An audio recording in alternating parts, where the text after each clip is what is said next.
அதாவது சமதள மேற்பரப்பு மீது வேகம் 2v உடன் இயங்கும் திணிவு m ஐ உடைய ஒரு குற்றி அதே திசையில் வேகம் v உடன் இயங்கும் திணிவு m ஐ உடைய வேறொரு குற்றியுடன் பூரண மீள்தன்மை இன்றிய மோதுகையை ஆற்றுகின்றது.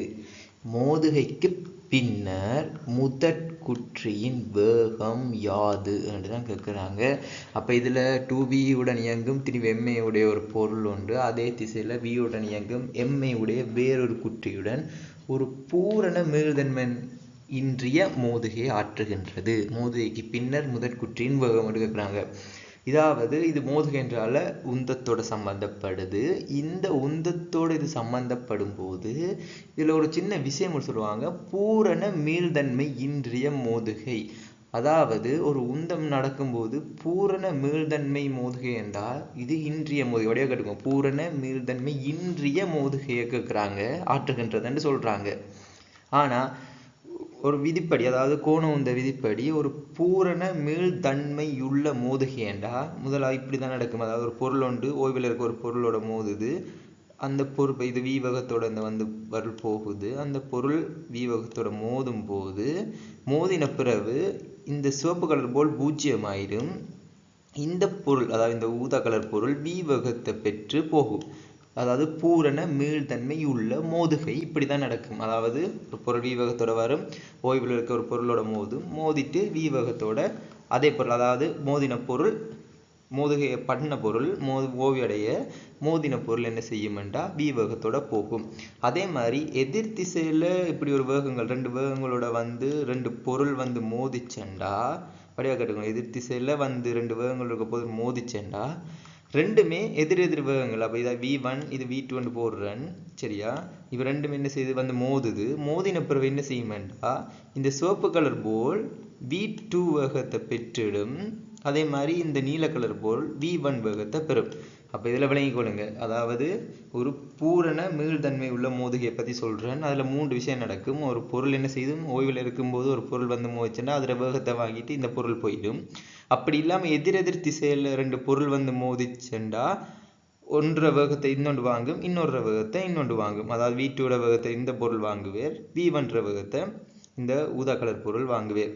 அதே மாதிரி ஒரே திசையில் ரெண்டு பொருளும் போகுதுண்டா, சரியா? ஒரே திசையில் இது v1 v2 ரெண்டு பொருள் போகுதுண்டா, ரெண்டும் மோதுகப்பட்டுட்டா ரெண்டுமே v2 v1ல போகும். அதுவும் ஒரே திசையில் போக வலிக்கிட்டும். இது எதிரெதிர் திசையில் போகும், இது ஒரே திசையில் போக வலிக்கிடும். அப்போ இதுலேருந்து வடிவா விளங்கி கொடுங்க. பூரண மீள்தன்மை உள்ள மோதுகையை பற்றி இப்போ நான் கேட்கிறேன். ஆனால் கேள்வி என்ன, பூரண மீள்தன்மையின்றிய மோதுகை. அப்போ ரெண்டு பொருளும் மோதும் போது அப்போ குற்றி என்ன செய்யும்? இந்த பொருள் அந்த பொருளோட மோதுதண்டா குற்றி ஒரே திசையில், ஆனால் என்ன செய்யும், ரெண்டும் சேர்ந்து தான் இயங்கும்.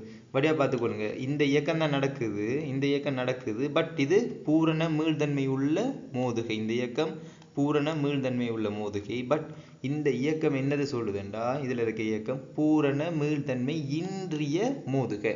அப்போ இயக்கம் என்ன நடந்திருக்கும், இன்பாறு தான் நடந்திருக்கும். பூரண மீள்தன்மை உள்ள மோதுகைண்டா ரெண்டும் வேற வேற வேகத்தோட போயிருக்கும் ஒரே திசையில், பட் இது பூரண மீள்தன்மை இன்றிய மோதுகை. அதனால இது என்ன செய்யுதுண்டா ரெண்டும் ஒரே திசையில் அசைய வலிக்கிடுது. சரி, இப்போ அதே கேள்வி பார்த்தாச்சு. இப்போ m திணிவுடைய பொருள் 2v வேகத்தோட போகுது. அதுதான் அவங்க சொல்லியிருக்காங்க, 2v வேகத்துடன் m திணிவுடைய பொருள் போகுது. அதே மாதிரி அதே திசையில் தான் காட்டியிருக்காங்க, அதே திசையில் v வேகத்தோட திணிவு m உடைய வேறொரு குற்றியும் போகுது. ரெண்டும் பூரண மீள்தன்மையின்றிய. நான் இதுக்கு முதல் சொன்னதெல்லாம் பூரண மீள்தன்மை உள்ள மோதுகை என்ன ஃபங்க்ஷன் நடக்கும்னு சொன்னால், இப்போ பூரண மீள்தன்மை இன்றிய மோதுகை பற்றி. அப்போ ரெண்டு பொருள் மோதுகைக்கு உட்பட்டதுண்டா ரெண்டும் ஒரே பொருளாகி v வேகத்தோட போகும், அதாவது v1 வேகத்தோட போகும். அப்போ இது 2vv. இப்போ நாங்கள் இதுக்கு என்ன பாவிக்க போகிறோம்டா உந்த காப்பு தத்துவத்தை பாவிக்க போகிறோம். உந்த காப்பு தத்துவத்தில் ஆரம்ப உந்தம் சமன் இறுதி உந்தம். அப்போ இதில் ஆரம்ப உந்தம் என்னென்னு கேட்டிங்கன்னா 2mv இருக்கும். இதில் ஆரம்ப உந்தம் 2mv, இதில் ஆரம்ப உந்தம் mv இருக்கும். இந்த பச்சை கலர் போர்டில் ரெண்டுமே சேர்ந்து 2m v டேஷாக இருக்கும். இதை நான் பிரதியிட்டேன் காட்டினேன் உங்களுக்கு ஆரம்பத்தில் தெரிஞ்ச பிரதியிட்டேன்னா m தர 2mv இந்த இருக்குது, அதே மாதிரி mv இந்த இருக்குது, 2m தர v1 இந்த இருக்குது. ஆகவே இதை பிரதிட்டோம்னா 2mvயும் mvயும் கூடனா 3mv, அதே மாதிரி இங்கால 2 பெருக்கப்பட்டால் 2mv1. அப்போ இந்த v1 என்ற ஒரு விஷயத்தை நான் என்ன செய்ய போகிறேன்டா எழுவாய் மாற்ற போகிறேன். இந்த v1 எழுவாய் மாற்றினேன்டா மூன்றுங்கள் 2 vn வரும். இதில் v எங்கே இந்த m எங்கே போச்சுன்னா 2 பக்கம் m இருக்கிறாள், இந்த 2 பக்கம் எம்மையும் நாங்கள் வெட்டலாம். வெட்டினோம்ட்டா இந்த 3v 2v1 இந்த 2 என்ன செய்யமாட்டா இந்த 3 கிலோ போகும் பெருக்கப்படுறது. அங்கே போனால் பிரிபட்டா v1 சமன் 3×2v. இதில் நோட் பண்ண வேண்டிய விஷயம் என்றால் இந்த பூர்ண மீள்தன்மையின்றிய மோதுகை என்றதால தான் இது இப்படி ரெண்டும் சேர்ந்து ஒரே வேகத்தோடு இயங்குது. விளையாட்டி என்ன செஞ்சுருக்குமெண்டா ரெண்டும் பிரிஞ்சு அதிர வேகத்தை இது வாங்கி இதிர வேகத்தை அது வாங்கி இயங்கி இருக்கும்.